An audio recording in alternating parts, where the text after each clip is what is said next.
A while back, I made a movie with Amazon's cheapest camera. And ever since then, one question has haunted me. What other weird cameras are on Amazon? Well, I just found out there's actually a lot, and I'm gonna try to make a movie with them. Here's the plan. I'm gonna buy 4 of the most ridiculous cameras I can find and push them to their technical limits by filming, editing, and exporting a finished movie using only footage from these cameras. So the question is, can this even be done? Well, there's only one way to find out, and we're starting with the Oho camera glasses. I just realized I spelled that wrong. Do I look like a filmmaker? Thank you, I appreciate that. What if I told you that these cost $200? Well, just relax, because they only cost $100. It still sounds bad. It's a lot of money. This movie heavily relies on this camera, more specifically this little camera right here. I have not tested these out. I don't know if they're gonna work. Amazon told me they shoot 1080p HD video. So I'm literally hitting record, filming, and hoping for the best. This is shot 1, take 1.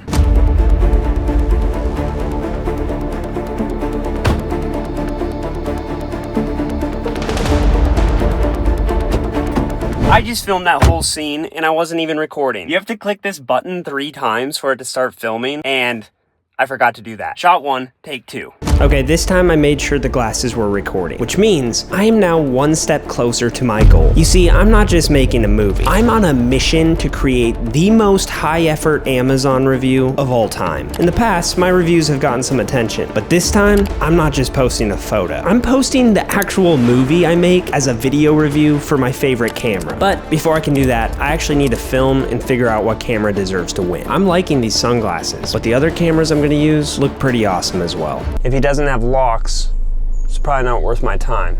How much is your time worth, Steve? Yeah, that's what I thought. Okay, sorry, the script probably makes no sense to you at the moment. Let me fill you in on the basic plot of the movie. Essentially, the whole story takes place in 3 different scenes. And for each scene, I'm using different cameras to help tell the story. Scene 1 starts with a robber, played by me, pulling up to a house. This situation feels like the perfect time for a first-person point of view, which is great, because I got the perfect camera for the job. Or do I? So far, the hardest thing about filming with these is just, if I look down too far, I completely miss what I'm supposed to be filming. It's just out of frame. The field of view is pretty narrow. I was expecting the footage from these glasses to feel like a GoPro, but after reviewing the clips, I realized they were pretty zoomed in, more like an iPhone. So I took some notes, refilmed the shots, and headed back to my house to keep filming.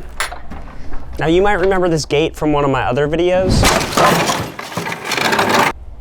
Well, we fixed it, which is good. So now I'm gonna use it as a prop once again, but I'm not gonna kick it over. I'm just gonna kind of sneak through it gently.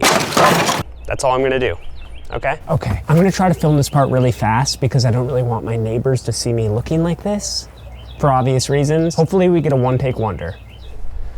Let's do it. Filming movies like this is about as immersive of an experience as you can get. Instead of holding the camera, I am the camera. And let me tell you, being a camera is really fun. It's also kind of scary, especially when you're wearing a mask in broad daylight to break into your own house. I'm desperately hoping that my neighbors aren't home right now.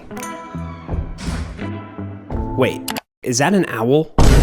Well, yeah, it is, but it's also a camera. When I found this thing on Amazon, I was shocked. Only $32 for an owl camera? That is a great deal. As ridiculous as this thing looks, I'm actually gonna use it to film parts of the movie later. But for now, it's just a prop in this robbery scene. Up to this point, I've filmed every shot by myself. But for this next part, I'm gonna need a stunt double. That was cool. That was. You guys know my roommate Nick at this point.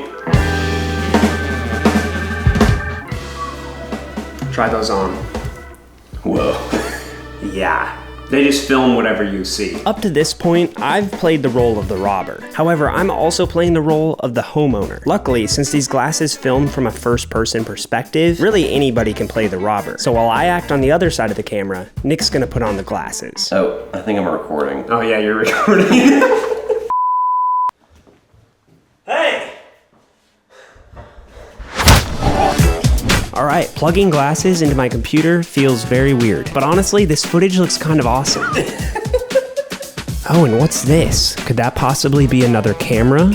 I think it is, and that's cool and all, but it turns out that filming a scene with 4 different cameras is really confusing. So I did what I always do when I need to stay organized. I scrounged through all my random scribbles and notes from my notebook I have lying around.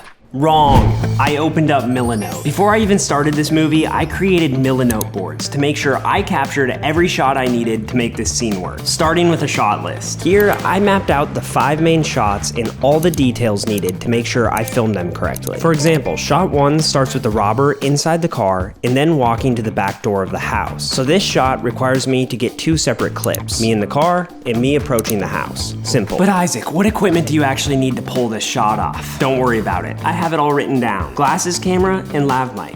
That's all I need for this shot. Now it's on to the next. I also like to put the music I'm gonna use in here so anyone I'm collaborating with can catch the vibe of the film. And honestly, sometimes I just listen to the music as I complete my tasks. If you're a filmmaker, Milanote is the perfect tool to help bring your story to life. And it's completely free to sign up. All you have to do is click the link in the description. Thank you, Milanote, for sponsoring this video. This shot was literally recorded with a pen. And I know this footage looks a little spooky, so I put some happy music in the background so that you wouldn't get scared. You're welcome. This one feels really good. Nick and I spent the next hour getting all the shots we needed with the pen camera, as well as gathering more intel on what camera I like best. And quick spoiler, it's not gonna be the pen. I got really annoyed trying to film with this, but we still have 2 more cameras to test out. So that being said, it's time to try a new one.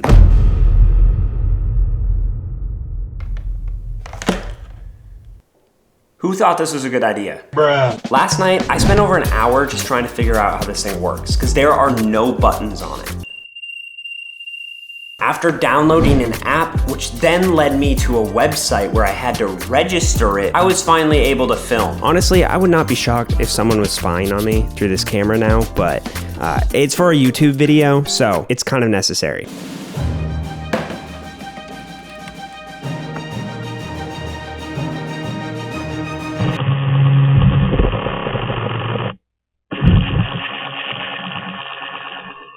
All right, good news. It works. Kind of. I didn't know the footage would be black and white, but hey, that just adds a cool effect. So far, I'm really liking this thing. I can't believe I'm about to say this, but it might be the front runner for the coveted Amazon review. The kid's projector camera. This is the last one I'm testing, and it's actually really impressive. Not only does it take photos and videos, but it's also a projector. And the projector feature is actually really impressive. Perfect for the final shots of the movie. So I packed it up and took it to my friend Hunter's to film the final scene. Hunter acted in the last movie I made with the cheapest Amazon camera, so it only seems right to bring him back for the sequel. But before we film the scene, I have to show him what we're filming with. All right, Hunter, last time we filmed together, I had a really cool camera. This one potentially is even cooler, so I'm gonna start it up. Open your eyes. Is this a camera, actually? It's a projector and a camera. Click the button here to move. What? Are you serious? Why don't you just use a normal camera? How did you even find this? My Amazon history is cooked. It's just so many bad cameras. I am rolling. So if you were at home just chilling, what would your posture be? Something like that, probably. Are you serious? Yeah. Hunter and I spent the next couple hours filming the final shots of the movie. And to my surprise, the projector camera was really easy to use. However, there is one problem. The Amazon listing says it shoots 1080p HD video. But unfortunately, the image is cropped, which is giving the footage this sort of vintage VHS effect. Not exactly HD footage. That is a point against the camera for earning my coveted Amazon review. And speaking of that review, I've now filmed with all 4 cameras, which means there's only one thing left to do. I tried so hard to come up with storyline here. And sometimes it's not perfect, but here's what I shot type thing. Yeah. Ladies and gentlemen, this is the face of someone who wrote a really bad script. A script so bad that he had to FaceTime his brother to help brainstorm an entirely new story. I do think you should remove the technician label but I do think that like in him talking to someone in the earpiece adds a lot of good depth. Alright, here's what's going on. This whole movie is based on the storyline of a previous movie I made. In my opinion, a good sequel is meant to be enjoyed, whether you've seen the first movie or not. But sadly, this new one just doesn't stand on its own. And because of some bad writing on my part, it's just full of plot holes. This forced me to delete the entire scene I filmed with Hunter the night before and come up with a completely new story. I'm actually serious. I know most of the time in my videos I'll say something like that and then just say, just kidding, but this isn't a joke. All of yesterday's footage is getting deleted. Alright, you can turn off the sad music, because we have an idea. It could end with the Amazon review of, like, reason for return, and it did not prove useful. Did not prevent robbery. Yes! So just like that, this thriller movie turned into a comedy. And I completely started from scratch, rewriting the script, re-editing the old footage, and most importantly, filming the new scenes with my new favorite camera. 5 stars. If you want to watch the movie, you can click the link right here. I'm not gonna lie, this one almost broke me. The main thing I learned is that you shouldn't make a movie until you have a good script. It seems obvious, but I learned the hard way. Anyway, I'll see you guys in the next video. Bye.